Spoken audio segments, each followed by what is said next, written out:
എന്താണ് Newton's first law of motion? നമുക്ക് സിമ്പിളാക്കി നോക്കാം. ന്യൂട്ടൻ്റെ ഫസ്റ്റ് ലോവിനെ വിളിക്കുന്ന പേരാണ് ലോ ഓഫ് ഇനർഷ്യ. അപ്പോൾ എന്താണ് ലോ ഓഫ് ഇനർഷ്യ? വളരെ സിമ്പിളായിട്ടുള്ള ലായാണ്.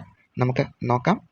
റെസ്റ്റിലിരിക്കുന്ന ഒരു വസ്തു റെസ്റ്റിൽ തന്നെ തുടരും. അതേപോലെ തന്നെ ഒരു കോൺസ്റ്റൻറ്റ് സ്പീഡിൽ സ്ട്രെയിറ്റ് ലൈനിൽ കൂടെ പോകുന്ന ഒരു ഒബ്ജക്റ്റ് അതേ സ്പീഡിൽ തന്നെ ആ ഒരു സ്ട്രെയിറ്റ് ലൈനിൽ കൂടെ മൂവ് ചെയ്തുകൊണ്ടിരിക്കും. നമ്മൾ എക്സ്റ്റേണലി ഒരു ഫോഴ്സ് കൊടുത്ത് ആ വസ്തുവിനെ സ്റ്റോപ്പ് ചെയ്യുന്നത് വരെ, അതുപോലെ തന്നെ റെസ്റ്റിലിരിക്കുന്ന ഒരു വസ്തുവിനെ നമ്മൾ ഫോഴ്സ് കൊടുത്ത് മൂവ് ചെയ്യിപ്പിക്കുന്നത് വരെ അത് ആ ഒരു പൊസിഷനിൽ തന്നെ തുടരും. അതിനെയാണ് ലോ ഓഫ് ഇനർഷ്യ എന്ന് പറയുന്നത്.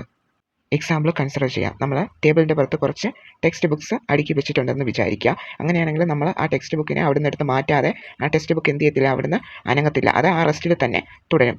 നമ്മളെ ഫോഴ്സ് കൊടുത്ത് ആ ബുക്കിനെ അവിടെ നിന്ന് എടുത്ത് മാറ്റുന്നത് വരെ എന്ത് ചെയ്യാതെ അവിടെ തന്നെ തുടരും. അതുപോലെ തന്നെ റോഡിലൂടെ നമ്മൾ കാർ ഓടിച്ച് പോകുകയാണ്. അങ്ങനെയാണെങ്കിൽ നമ്മൾ ഫോഴ്സ് കൊടുത്ത് കാർ സ്റ്റോപ്പ് ചെയ്താൽ മാത്രമേ ആ കാർ നിൽക്കത്തുള്ളൂ.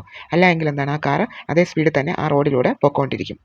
ലോ ഓഫ് ഇനർഷ്യ പറയുന്നത് ഇത്ര മാത്രമേ ഉള്ളൂ. ഒരു വസ്തു ഏത് അവസ്ഥയിലാണോ ഇരിക്കുന്നത് അത് ആ അവസ്ഥയിൽ തന്നെ തുടരും. നമ്മൾ എക്സ്റ്റേണലി ഒരു ഫോഴ്സ് കൊടുത്ത് അതിനെ ചേഞ്ച് ചെയ്യിപ്പിക്കുന്നത് വരെ. എല്ലാവർക്കും എന്താണ് ലോ ഓഫ് ഇനർഷ്യ എന്ന് സിമ്പിളായിട്ട് മനസ്സിലായെന്ന് വിശ്വസിക്കുന്നു.